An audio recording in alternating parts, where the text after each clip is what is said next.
Hey everyone, this is Dr. Pickens, and I'm leading us through a screencast on how to write a thesis statement. And it's been a little while since I've made a screencast, and you have to kind of do some technical things to switch from tab to tab. So I hope you can be patient with me as we do that. The first thing that I'm going to do is kind of review our notes on writing a thesis statement. And then I'm going to model for you how to write a thesis statement. And then I'm going to want you to write a thesis statement on the controversial law that you are looking at. As I go over those things, I want you to continue taking notes on your notes on argumentative writing thesis statement document. And if you need to, as you're watching this video, you can kind of pause and zoom in on what I'm looking at. And hopefully that will help you as you're taking your notes. So it's really nice to be able to pause and also go back and relook at things if you need to. And that way you can do this at your own pace, which I kind of like. Okay, first of all, when we talk about our thesis statement, we're talking about the main claim that we're making in our essay. And so that needs to come at the beginning of the essay in our introduction. And that's our main claim, that's our main opinion on the topic that we're doing. And what I'd like to do is kind of go back and look at the actual essay prompt and review that so we know what our position needs to be about.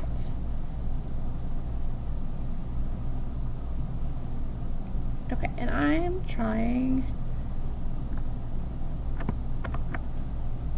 Okay, I have to switch between screens and tabs with this, and I'm making sure I'm doing this right. Okay, so our essay prompt is: laws are often passed with much debate. Even laws that a majority support may have elements in them that some find problematic. Read the following articles about a controversial law, which you've done, you've read your articles. Then write an essay in which you explain your position about the law using the following sources as evidence. Be sure to explain your position using concrete evidence and convincing arguments, including points addressing the opposing position. Okay, so that's what we're going to be working with, and I'm going to kind of continually come back to that to make sure that we're following the actual prompt, because that's an important part of this. So I'm going to go back to my notes, and like I said, I am switching between screens here. Okay, so we're going to use something called TPRQ to make sure that we have a complex and yet clear thesis statement. And the TPRQ ordering is done for our brainstorming order, and the order of TPRQ is a helpful order in order to kind of process through our position. So the first thing we need to do is to identify our topic, okay? And I'm just going to review these notes and then actually model with it. So we identify our topic, and then the next thing we need to do is to say what our position is. And we need to be careful that we're not just saying, yes, it's good, or no, it's not. We need to actually kind of restate the question and also put what our position is clearly. Then for R, we need a reason, and this starts with the word because, and we need to give one reason why this is our position that we have. The last thing we need to do is to qualify, and this kind of narrows our argument by explaining a situation which our position doesn't completely work. We need to be careful, though, that we're not just saying, well, other people think this. We need to actually qualify. And what I'm going to do is go to Google. Google's so good to us. And we're going to look at the actual definition for qualify, because I think that's helpful. And there's a couple definitions here that's actually helpful for us to understand. To be entitled to a particular benefit or privilege by fulfilling a necessary condition. Okay? And this is related to the idea, and we'll come back to this. And then the other definition is down here. And this is 3, to make a statement or assertion less absolute. Okay? Absolute meaning in all cases this is absolutely true. Okay? But we're making that less absolute. We're admitting that there are some times when our position doesn't always work. The other part of that is to add reservations too. Okay? We feel as if in this situation we're not exactly sure about our position. Okay? And this is important because there are very few situations in which things are absolutely correct. So what we're saying is, in this particular situation, we think there's some weakness in our position. Okay? that we have reservations, that we're not exactly as sure about our position in this particular situation. The qualify part's the most difficult part, so I'm really kind of spending some extra time on the definition to make sure we kind of understand that, and hopefully that will become more clear as I go over my example. Okay, so I need to go back to my tab here.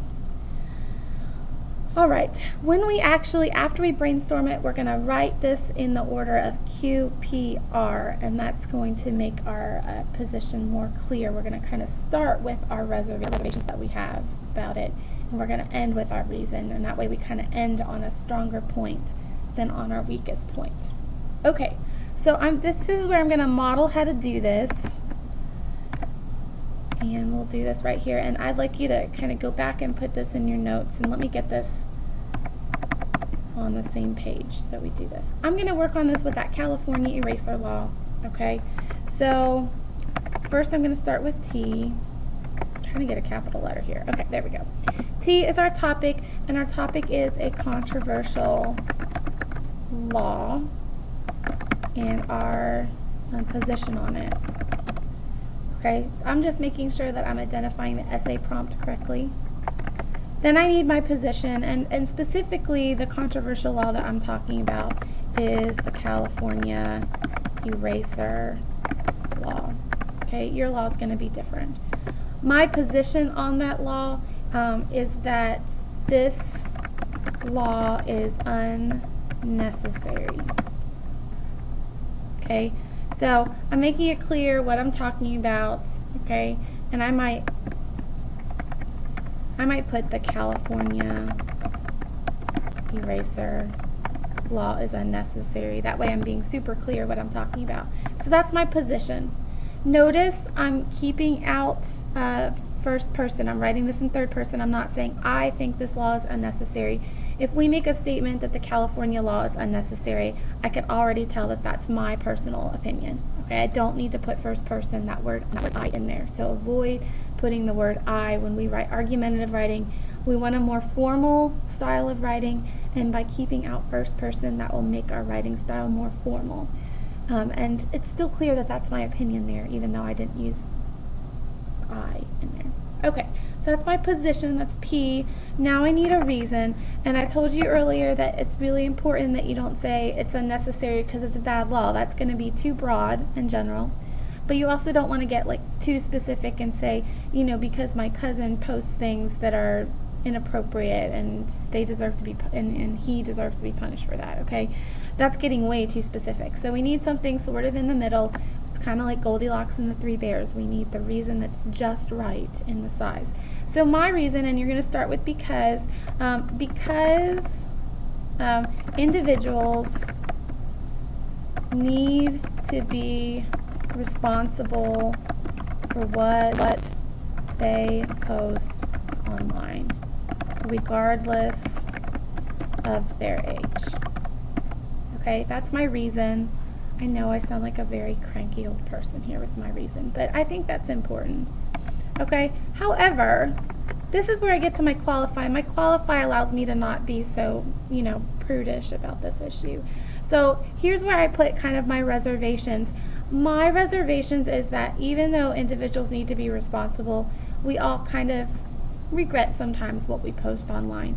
And so I might later on talk in my essay about how, you know, with online crimes and things like that, there needs to be a record of what people post. But I also really like that delete button on Facebook. So I'm going to kind of put some of my reservations with my position here. That even though I think the law is unnecessary, I also kind of feel like it's helpful to have a delete button, okay? So I'm going to start with the word although. Although websites should be encouraged to have an easy to use delete button for online posts. Okay? And that's kind of my reservation there. I still think it's helpful, but I don't want a law for it. Okay? And so I can still have this position here while still having this position, and it gives me a more complex position. Okay, I'm not just saying that this is bad. I'm saying it's bad, but I also recognize this. And that's where we get a really complex thesis statement. Then I'm going to rewrite it as a final draft. Okay, and I'm going to start with my qualify. I'm going to start with my weakest point, okay? And I'm just going to cut and paste this. Make sure I'm capitalizing this. Okay. I'm going to paste it. Then I'm going to include a comma. We need a comma after our qualify, okay? Then I'm going to put my position. The California eraser law is unnecessary, comma, because individuals need to be responsible for what they post online regardless of their age. Okay, and that's going to be my thesis statement. That's a really complex sentence. There's a lot going on there with my thesis statement. And so that's what I'm going to have for my thesis statement. Now, I have one more thing that I want to go over because eventually you're going to be including this as part of a larger essay, obviously. And I have an essay outline that I use for that, and we're going to kind of go over to that. And I'm going to kind of just briefly show you what that looks like, because I'm going to have you write your thesis statement on this outline. Okay, so I'm going to go over to this outline, and I need to change over to my screen again. Okay, so this is an argumentative essay outline that we're going to be using, and just to give an overview, we have our thesis statement over here, and then we're going to have our body paragraphs that each begin with a claim. Okay, so we have our 3 body paragraphs, and then we're going to have a place for evidence over here. And eventually, as you're writing, you're going to have your commentary that comes over into your body paragraphs as well. So we have the Toolman method of claims, evidence, and commentary. But I kind of like this outline because you see that the thesis statement is kind of your main argument here, and that all your claims and your evidence are all connected to your thesis statement. I like that. We're also going to get into a more complex end paragraph here, and we'll go over that more in class. But I wanted to show you kind of where your thesis statement is going and how you're going to put that on here. So I have it outlined here with your topic, position, reason, and qualify. And I actually need to, let me add the final draft here.